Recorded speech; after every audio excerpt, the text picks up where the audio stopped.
Bienvenue à nouveau sur Accès à la vérité, une autre semaine dans l'abri anti-bombe ici en Israël, alors que la guerre pour renverser le régime islamique fait rage. Mais est-ce suffisant? La campagne militaire américaine et israélienne connaît un succès remarquable, mais ce n'est pas encore terminé. Et il y a des erreurs clés qui pourraient saboter toute l'opération. Et maintenant, je vais expliquer ce qu'il ne faut pas faire pour ne pas gâcher cette opportunité du point de vue de l'Occident. Comme je l'ai mentionné, la campagne militaire jusqu'à présent s'est concentrée sur l'élimination des principaux dirigeants, le ciblage des bases du CGRI, le sabotage du programme nucléaire et, plus récemment, le ciblage des actifs énergétiques du CGRI. À présent, les frappes israéliennes et américaines ont visé les infrastructures de commandement et les défenses aériennes, ainsi que les installations de drones, les dépôts d'armes et les principaux complexes militaires liés aux opérations régionales du régime. Avec plus de 3000 sites déjà frappés, selon le CENTCOM, et plus de 7000 pertes parmi le CGRI et les forces armées iraniennes jusqu'à présent. Mais la campagne entre maintenant dans une seconde phase, les deux pays déclarant qu'elle durera entre 1 et 2 semaines pour cette étape. L'accent est désormais mis sur le démantèlement de deux piliers du régime. Premièrement, le programme de missiles balistiques et deuxièmement, l'appareil de répression interne dirigé par le CGRI. Ceci est important car, pendant des décennies, la République islamique a investi d'énormes ressources pour constituer le plus grand arsenal de missiles balistiques du Moyen-Orient.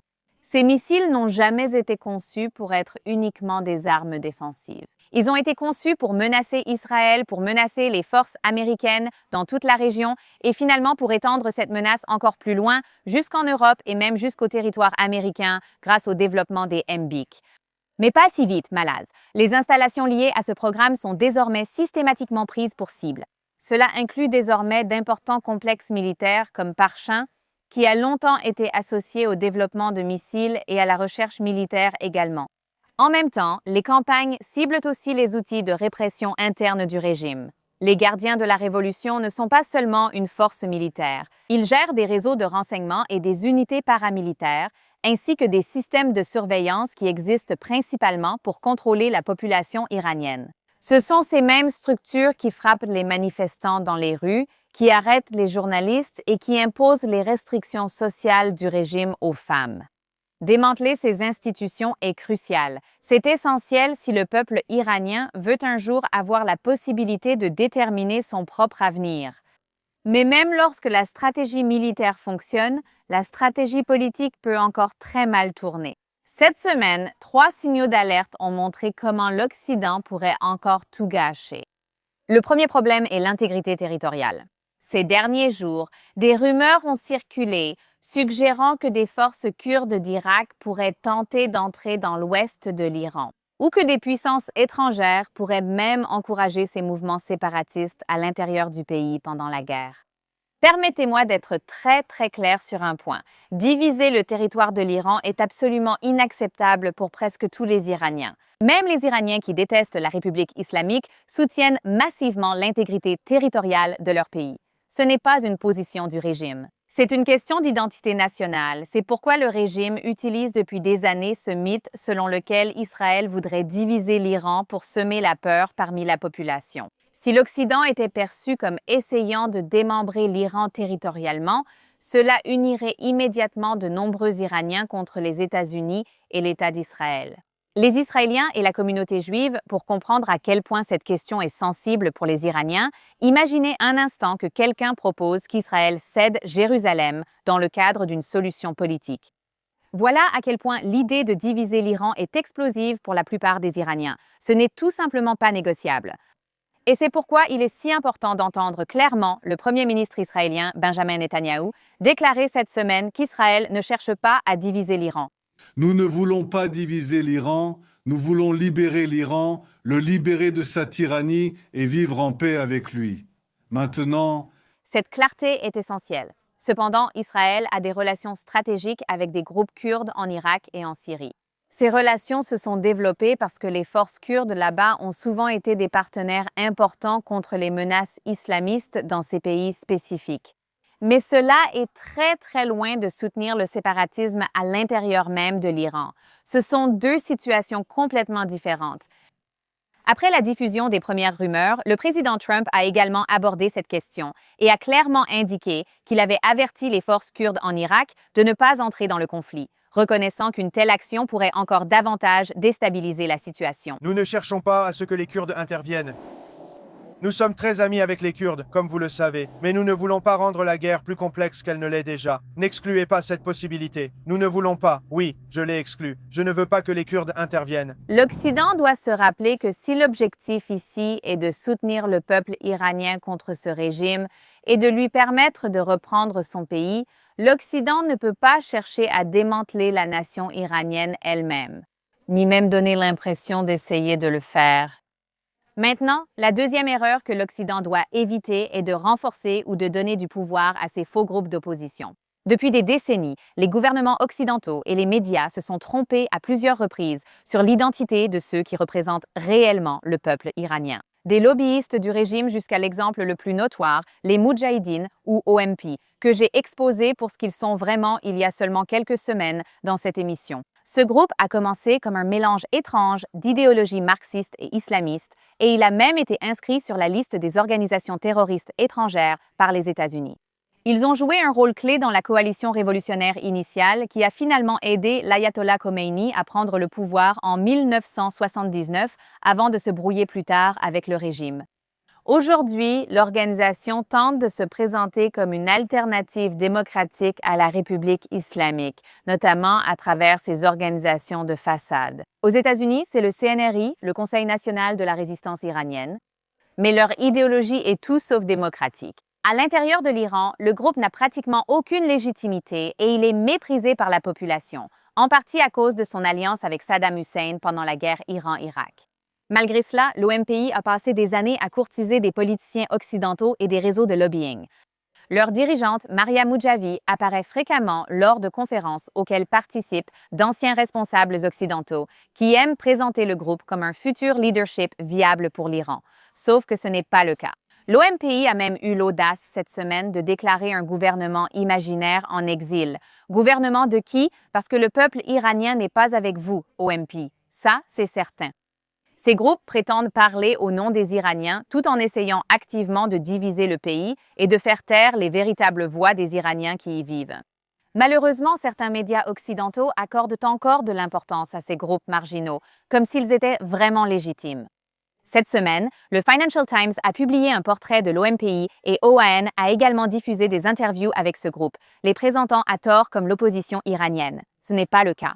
C'est un problème que l'Occident ne cesse de répéter. Les voix les plus bruyantes dans la politique de l'exil sont souvent prises à tort pour celles du peuple iranien lui-même. Ce qui nous amène à la troisième erreur que l'Occident doit absolument éviter, la soi-disant solution réformiste. Pendant des années, les gouvernements occidentaux se sont convaincus que la République islamique comptait des modérés capables de réformer progressivement le système de l'intérieur. Mais la vérité, c'est que le régime lui-même a fabriqué ce récit réformiste. L'étiquette de réformiste fonctionne comme un outil diplomatique.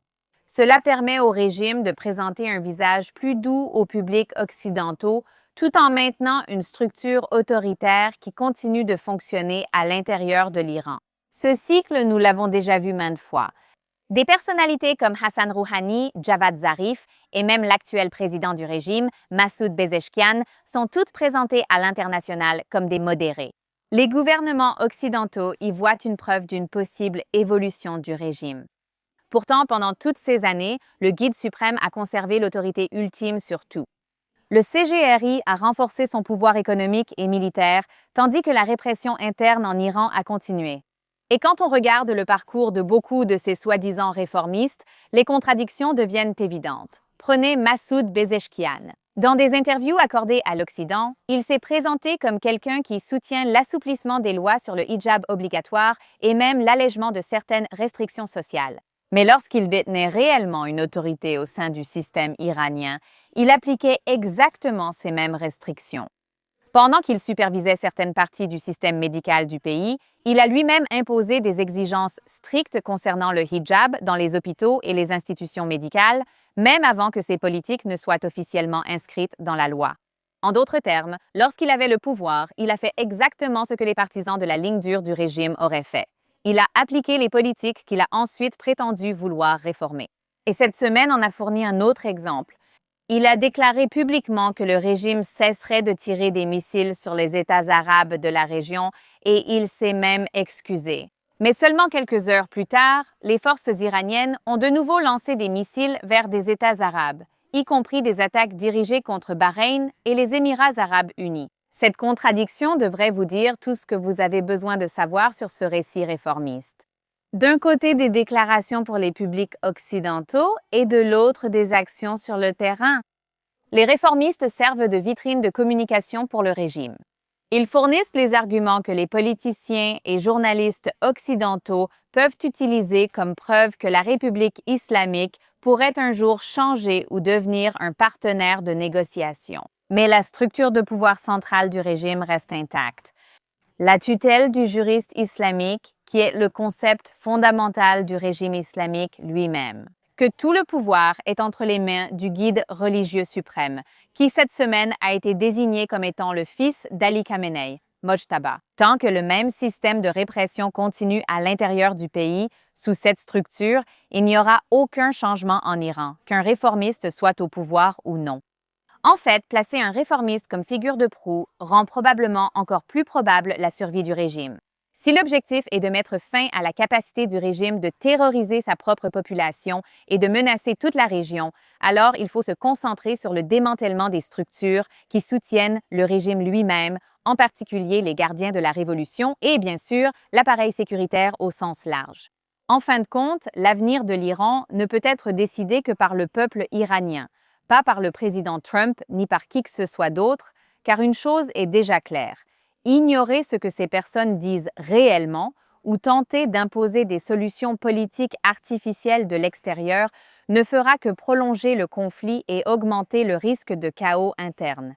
La campagne militaire affaiblit peut-être le régime, mais c'est la stratégie politique qui suivra qui déterminera si ce moment mènera réellement à la liberté ou si l'Occident répétera une fois de plus les mêmes erreurs qu'il a commises en Iran depuis des décennies. Maintenant, alors que le régime islamique perd rapidement ses sites de missiles ainsi que ses dirigeants, quelque chose d'autre a éclaté dans de nombreuses villes occidentales et dans les médias occidentaux. Une vague de campagnes d'indignation fabriquées est présentée au public comme des manifestations anti-guerre. Mais quand on regarde réellement qui organise beaucoup de ces manifestations, qui les finance et quels messages ils véhiculent, il devient très clair qu'il ne s'agit pas d'un mouvement pacifiste spontané, une préoccupation pour le bien-être des Iraniens ou des Américains. C'est un réseau d'organisations militantes anti-américaines et de personnalités médiatiques qui mènent une campagne d'information parallèle pour protéger le régime islamique de toute forme de responsabilité, tout en essayant de susciter du ressentiment contre les États-Unis et Israël. C'est exactement le même récit de subversion que nous avons vu être promu après le 7 octobre contre Israël. Mais cette fois, il le retourne de façon encore plus explicite contre le peuple iranien et contre les États-Unis eux-mêmes. À New York, par exemple, l'un des principaux organisateurs de ces manifestations a été le People's Forum. C'est un groupe d'activistes socialistes qui travaille en étroite collaboration avec un réseau d'organisations, dont la coalition Answer, le NIAC, le porte-parole du régime islamique qui fait du lobbying à Washington, D.C., Code Pink et le mouvement de la jeunesse palestinienne qui a des liens avec le FPLP, un groupe terroriste. Beaucoup de ces groupes ont été au centre de la plupart des plus grandes manifestations anti-israéliennes et anti-américaines au cours des dernières années. Et ils fonctionnent comme une infrastructure de protestation rémunérée qui mobilise des manifestations dans plusieurs villes quelques heures après un événement géopolitique. Ce qui est préoccupant, c'est que beaucoup de ces organisations sont reliées par un réseau de financement lié à Neville. Roy Singham, un milliardaire de la tech basé à Shanghai, qui a financé un réseau de médias radicaux de gauche et d'organisations politiques promouvant des discours anti-occidentaux. Maintenant, Singham finance Code Pink, la coalition Answer, le People's Forum et Dieu sait quoi d'autre. Maintenant, non seulement il se trouve qu'il est marié à la cofondatrice de Code Pink, Jodie Evans, mais il finance également de nombreux médias ayant des liens étroits avec le Parti communiste chinois. Il fréquente des événements du PCC en Chine. Et plusieurs enquêtes sur ce réseau ont soulevé de sérieuses questions sur la façon dont ces groupes amplifient systématiquement des messages qui, par coïncidence, sont alignés sur les intérêts géopolitiques du gouvernement chinois. Ce doit être juste une coïncidence, n'est-ce pas? L'hypocrisie de ce mouvement devient encore plus évidente.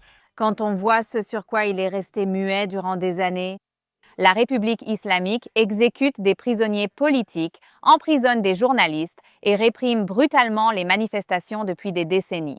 Rien que dans les années 80, plus de 30 000 prisonniers politiques ont été exécutés par le régime. En 2022, les gardiens de la révolution islamique ont empoisonné des centaines de jeunes filles à travers le pays pour freiner les manifestations.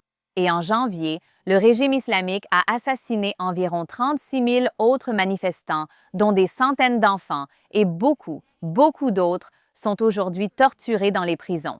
Où étaient les manifestations de masse à New York réclamant justice pour ces jeunes filles? Où étaient les rassemblements à Londres appelant à la fin du régime responsable de cette terreur? Mais maintenant, l'infrastructure militaire de ce régime est prise pour cible. Beaucoup de ces mêmes militants qui ont passé des années à brûler des drapeaux américains et à dénoncer les États-Unis comme une puissance impérialiste, et qui manifestaient dans les rues contre Israël, ont soudainement découvert une préoccupation passionnée pour la sécurité des soldats américains. Comme c'est commode.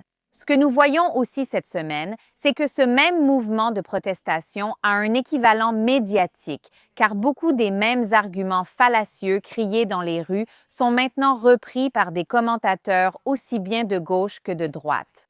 Et le résultat, c'est une convergence remarquable de désinformation et d'arguments de mauvaise foi qui sont servis au public américain. C'est la théorie du fer à cheval en action. À gauche, des personnes comme Cenk Uygur ont réagi à l'assassinat de Khamenei en le qualifiant de courageux pour avoir tenu tête à Israël. Courageux, le guide suprême d'un régime théocratique qui emprisonne les femmes pour leur tenue vestimentaire et exécute des manifestants est maintenant qualifié de courageux par une personne se disant progressiste américaine. Comment quelqu'un peut-il être aussi obsédé par les Juifs au point que son cerveau semble littéralement pourrir ainsi? Mais il n'est pas seul, car sa co-animatrice colérique, Anna Kasparian, a été directement interrogée dans l'émission de Piers Morgan pour savoir si elle condamnerait Khamenei après les propos irresponsables de Cenk. Regardez. Il a qualifié l'ayatollah de courageux parce qu'il ne s'était pas agenouillé devant Israël. Êtes-vous d'accord? Pensez-vous que l'ayatollah Khomeini était un homme courageux? Eh bien, il ne s'est jamais soumis aux Israéliens et nous vivons sous un gouvernement qui, quel que soit le parti au pouvoir, est à genoux devant Israël. Donc, au lieu de répondre, elle a littéralement refusé et s'est mise à divaguer sur Israël, affirmant que les milliers de manifestants tués par la République islamique relevaient de la propagande sioniste. Mais si vous pensez que ce genre de commentaires se limite à la gauche, détrompez-vous. À droite, nous avons Tucker Carlson, le chouchou du Qatar, qui a passé toute la semaine à affirmer que s'opposer au régime islamique mènerait d'une manière ou d'une autre à la mort de milliers d'Américains. Et, plus récemment, il a avancé l'affirmation étrange que la reddition de la République islamique reviendrait à approuver que l'armée américaine viole des femmes iraniennes. Bien sûr, l'analyse de Tucker ignore commodément le fait que ce même régime a passé des décennies à financer des milices qui ont déjà tué des soldats américains et ont même participé à des complots visant à assassiner des responsables américains depuis 47 ans et ça continue. Mais d'accord. Ensuite, il y a Dave Smith, qui est de nouveau apparu dans l'émission de Piers Morgan et a déclaré que les États-Unis et Israël sont les pires organisations terroristes du monde. Regardez. Tsahal est la pire organisation terroriste de la région. Soyons honnêtes, les États-Unis d'Amérique sont sans doute la pire organisation terroriste du monde. Si vous regardez ces 25 dernières années, combien de civils innocents nous avons massacrés, vous nous amenez sur le terrain des néoconservateurs. Oui, c'est ça. Vous nous entraînez dans la 7e guerre des néoconservateurs, qu'ils attendent avec impatience depuis des années. Non, en fait, si vous aimez ce pays et que vous êtes un vrai patriote, vous devriez détester ça. Ce qui est frappant dans cette déclaration et dans toute l'analyse délirante de la politique étrangère de Dave, c'est qu'elle exige d'effacer complètement le bilan historique de la façon dont les nations agissent. Dans ce cas, c'est bien la République islamique. Des décennies d'attaques de missiles, de guerres par procuration, de complots d'assassinats et d'attaques contre les troupes américaines. Tout cela disparaît de l'histoire au profit d'un récit où l'Occident est toujours l'agresseur et où les régimes autoritaires sont toujours les victimes. Les suppositions de Dave reposent sur l'idée erronée que chacun, s'il en a l'occasion, agira rationnellement ou selon notre conception occidentale de la rationalité. C'est l'erreur occidentale dangereusement naïve que l'on voit si souvent aussi bien à gauche qu'à droite. Le fantasme libertarien de Dave est ancré dans des croyances de luxe qui ne s'appliquent pas en dehors d'une société dotée d'institutions solides et de l'état de droit. Le petit esprit de Dave n'arrive pas à comprendre qu'il existe en réalité de acteurs malveillants dans ce monde, motivés par l'extrémisme islamiste, et donc, pour lui, c'est forcément la faute de l'Occident s'ils sont comme ils sont. Ceci est, comme l'histoire l'a maintes fois démontré, totalement inexact. Quand on prend du recul et qu'on observe l'ensemble de cette situation, ce qui frappe le plus, c'est à quel point les arguments sont devenus indiscernables les uns des autres. L'extrême gauche et certaines parties de l'extrême droite tiennent désormais des propos quasi identiques sur cette guerre. Elles sont obsédées par de petits incidents et ignorent la menace stratégique globale.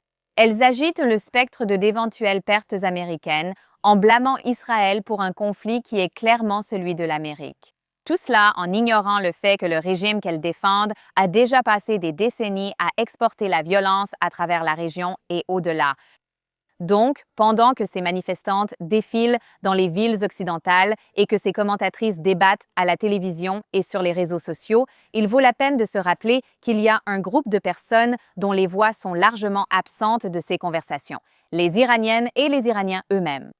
Parce que ces personnes risquent leur vie depuis des années pour mettre fin à ce régime que ces mouvements de protestation et ces commentatrices semblent maintenant déterminés à protéger. Eh bien, passons aux bonnes, aux mauvaises et aux affreuses histoires de la semaine avant de conclure.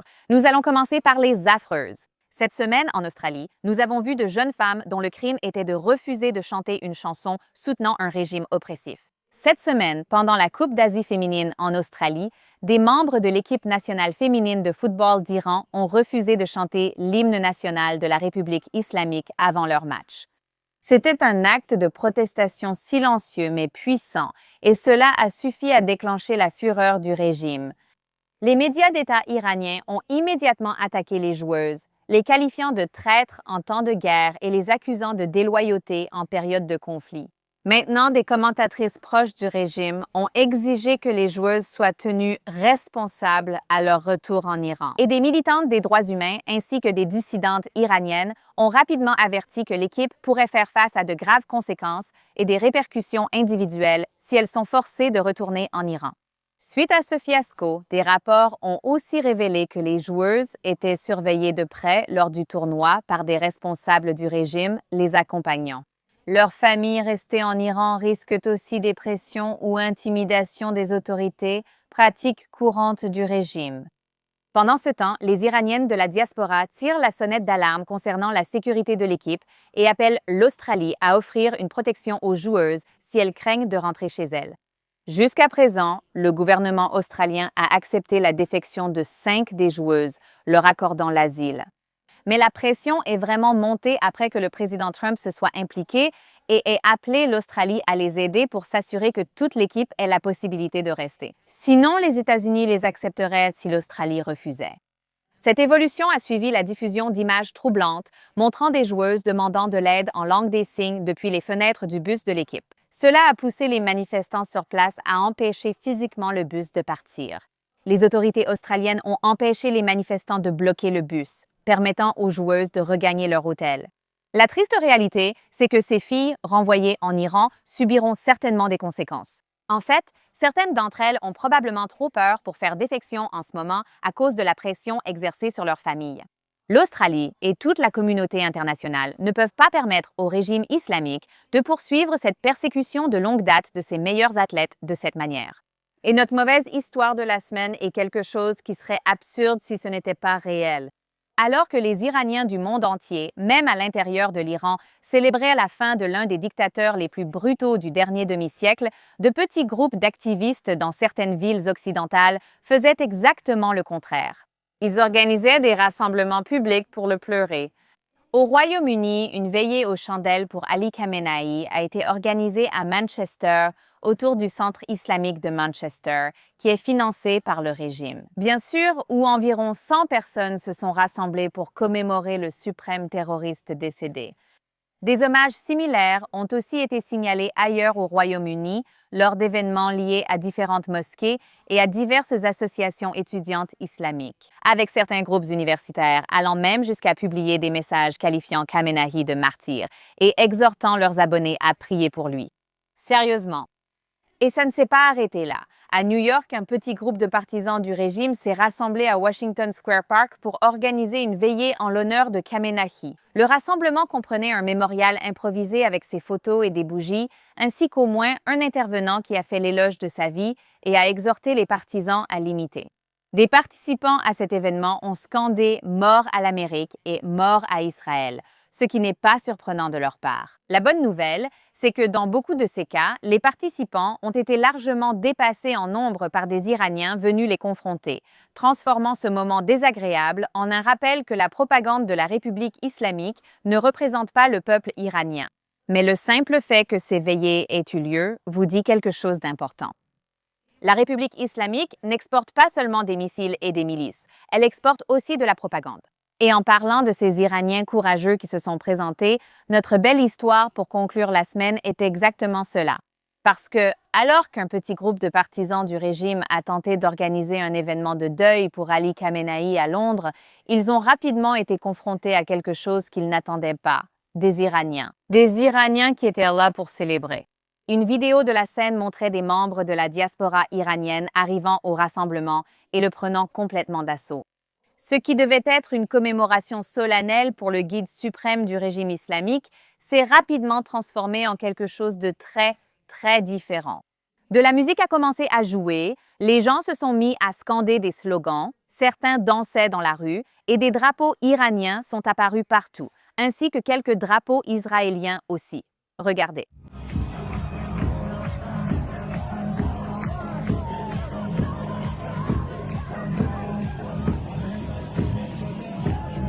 Donc, en gros, ce que les partisans du régime espéraient être un moment de deuil s'est finalement transformé en fête de rue. Et nous avons vu quelque chose de très similaire cette semaine ici en Israël.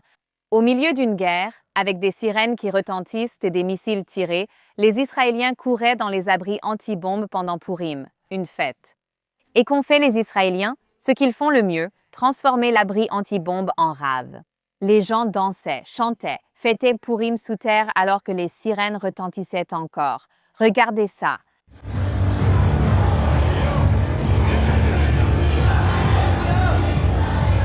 Quand on met ces deux moments côte à côte, les Iraniens transformant une commémoration du régime en fête de rue et les Israéliens transformant un abri anti-bombe et une attaque de missiles en rave, on commence à voir quelque chose d'important. Ce sont deux sociétés qui refusent de vivre dans la peur. La République islamique construit tout son système sur l'intimidation, la violence et le contrôle. Mais plus elle essaie d'effrayer les gens, plus les gens trouvent des moyens d'en rire. Et au final, cela pourrait bien être la forme de résistance la plus puissante qui soit. C'est tout pour cette semaine. Je reviendrai la semaine prochaine avec d'autres histoires, des nouvelles de la région et des infos sur la guerre contre la République islamique. Si vous avez une histoire, n'hésitez pas à me contacter sur les réseaux sociaux à Emily K. Schrader ou Emily in Tel Aviv sur Instagram. D'ici là, je vous retrouve la semaine prochaine dans Accès à la vérité sur JNS.